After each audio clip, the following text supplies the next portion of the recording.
always a bigger fish. At last we will reveal ourselves to the Jedi. I shall become more powerful than you can possibly imagine. I slaughtered them like animals. Don't want to sell me death sticks. Then you're my enemy. Laugh it up, fuzzball. You have your moments. That's impossible! You must learn control.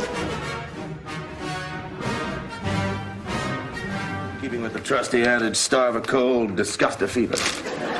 So, yesterday the Acolyte dropped another point to 15% RT audience score. And I've never seen a more dismal number for a Disney show or movie in my life. And the fact of the matter is, it looks like they're taking action over it. But it's interesting to note how some of the fandom sites, the shill sites, are starting to reflect what people really think. Fandom Wire basically posted an article that Disney can no longer hide behind the victim card, because as Star Wars Theory accurately stated, the fandom is united. Get rid of the Acolyte. Kathleen Kennedy has to go. Okay, now, apparently, Frank Marshall is in Thailand beginning the filming of the new Jurassic Park movie, so Kennedy could be there. So, but what does this mean? Does it mean the meeting? The fact that Fandom Wire felt confident to go after the Acolyte and felt comfortable enough to go after Disney, saying, you're not the victim here. This is shit. Okay. The fact that they felt comfortable to do that is huge. And the reason why it's huge is because there's a shift. Okay, now you're going to have the shills. I'm sure Star Wars Explained loves it. I'm sure, Jason Ward loves it. Jacob Suggs, the idiot Star Wars holocron, Dan Decentralized, all those guys on X who defend it, love it. But I think they probably make a lot of money from God knows who. But they're not the rule, and they never were the rule. Okay, the fandom has spoken. I don't think much more can be said, but what do? Well, let's talk about it. These two guys right here, Jon Favreau and Dave Filoni, have a mountain to climb because of this shit. All right, because of, again, Kathleen Kennedy's excruciatingly stupid decision making.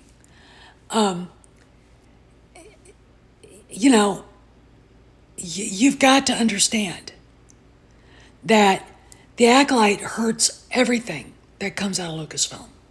It's going to hurt Mando and Grogu. It's going to hurt all these things, all these projects that are basically good projects. We saw what happened to the Book of Boba Fett, unfairly judged by people who really don't know canon very well. I thought it was fine. Kenobi unfairly judged, really unfairly judged, and Ahsoka unfairly judged. But the Acolyte is just terrible. It's demonic, okay? And what does Disney do? Do they pull it after episode 4? Do they let it run its course? I wouldn't. I mean, if it's broken, what George created, to the point where everybody in the fandom is up in arms, then something has to happen. And the fact of the matter is, it's what? 10:30 in the morning now in California. Are they doing the meeting now? Does anybody know if they started filming Mando and Grogu? You know, how bad is it? And are they going to stop production until they figure out what to do? I would hope not. What they should do is basically get the board involved. I've said this before. If the board of directors has Kennedy come in and they tell her, here's your contract, we're paying it off, go away now. You can announce you're retiring, and that's fine, but you can't stay here. You can't work here anymore.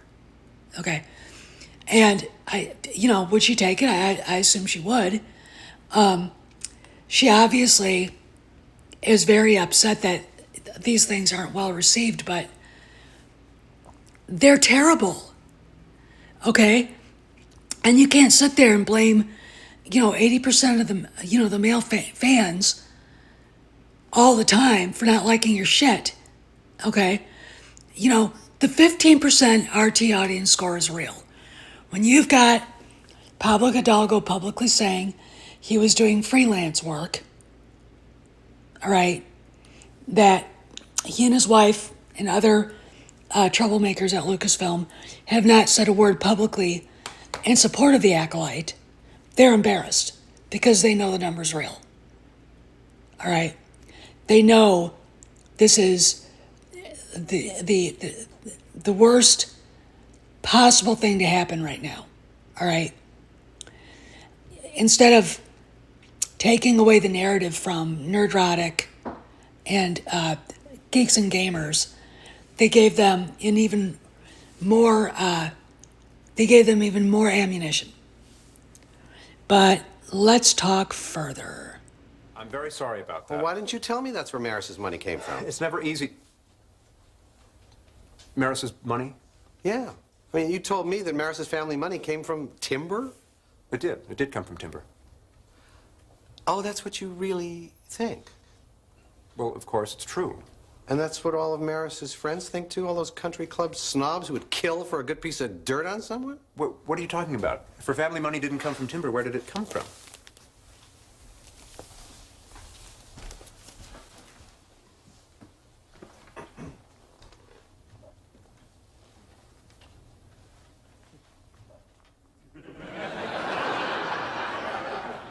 Urinal cakes? I don't believe this. All these years. The doyenne of Seattle's elite, looking down her nose at everyone in sight. She owes it all to this. She's managed to have her urinal cake and eat it, too. Absolutely.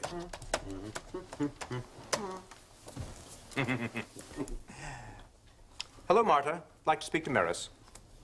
Oh, why not? Ah. She's in the final level of her guru's serenity training, the week-long vow of silence, day 6. No, Marta, that's all right. She doesn't have to come to the phone. Just give her this message. I've flushed out her family secret. Hello, Maris. I thought one just drew a pentagram on the floor and chanted, I summon thee 3 times. But one more crooked word. Your tongue could open a wine bottle. That's enough. Not an agent. It's not like she worships the devil. Well, she doesn't have to. He worships her. So, blaming the fans, the male fans, for the Rotten Tomato score, which is 15% now, isn't working for Kathleen Kennedy. And the fact of the matter is that Fandom Wire, again, feels like they can post this stuff and talk about her failures is a marked change. Okay, the fact of the matter is no one likes the Acolyte. Nobody. Okay, even the people that say they do probably really don't. Okay, but so this showed up on Fandom Wire, blaming you know, the acolyte failure, you know, and of course it falls flat because the fans pointed out what happened with Fallout. Okay, it's like you can't do that, Kathy. Okay, you just stop it because, you know, it's over.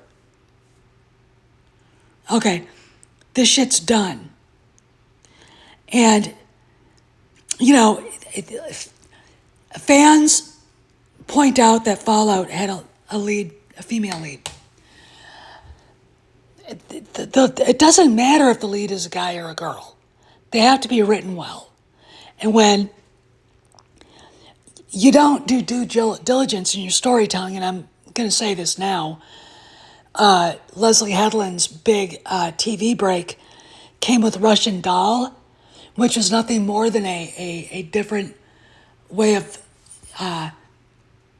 telling Groundhog Day, the movie Groundhog Day with Bill Murray, without Bill Murray. All right, you gotta look at her and go, what the fuck are you talking about? And of course, you know, she's got to sit and say that women have a hard time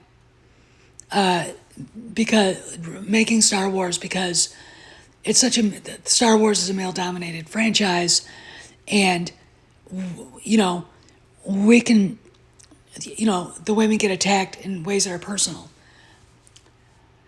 I haven't really seen the guys get as mean about this as the women. All right. And me being one of the women who is very mean about what they've done to Han, Luke, and Leia. And now trying to undercut Anakin Skywalker's immaculate, his birth. All right. Because, again, go back to what Leslie Headland said about the prequels and how misogynistic they were, which, what the fuck are you talking about, you cunt? You know, it's, again, I go back to the same thing. It is not the number of women in a movie or a TV show. It's the quality of the characters. And numbers don't always bring out quality. We see this now with the Acolyte there. I mean, when you look at what Headland has done, she doesn't know how to write good characters. You know, Harvey Weinstein's accomplice here. Okay. This is a meeting Kathleen Kennedy never should have taken, but she did.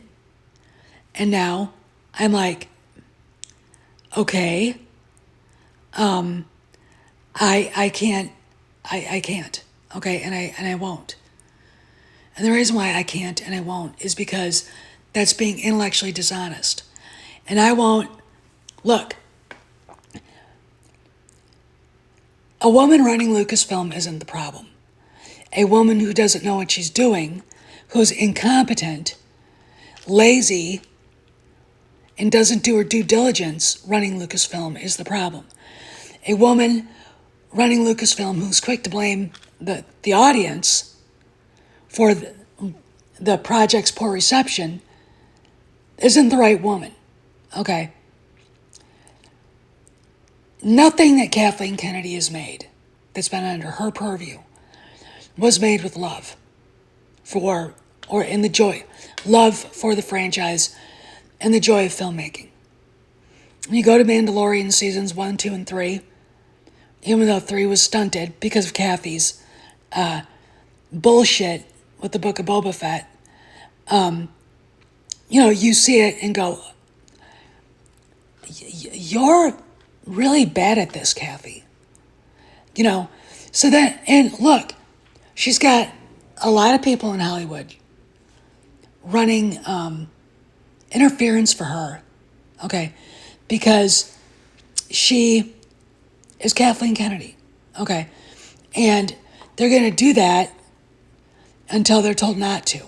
Now, I think that's too bad, but I'm also going to say this. They might publicly run interference for her, but I guarantee you the talk at cocktail parties is, what an utterly gutless failure she is. You know, again, a woman who loves Lucasfilm, who loves Star Wars, Indiana Jones, and Willow, and other things that George made, could necessarily run Lucasfilm well, okay? And it doesn't matter if it's a male-dominated franchise. In fact, in my opinion, I would prefer it to be a male-dominated franchise in a male-dominated genre, because I like men. I like hanging out with men. All right, obviously Kathleen Kennedy doesn't, and we all get to suffer. And again, while she's trying to, dodge the blame mobile, doing everything wrong and blaming the fans, which is what she's doing now. So this is the second article in 24 hours attacking the acolyte, Leslie Headland, and now Kathleen Kennedy herself. And as far as I can tell, it looks like Iger said, take the gloves off. Let the fans know. This is Steph signing out. See you around the galaxy.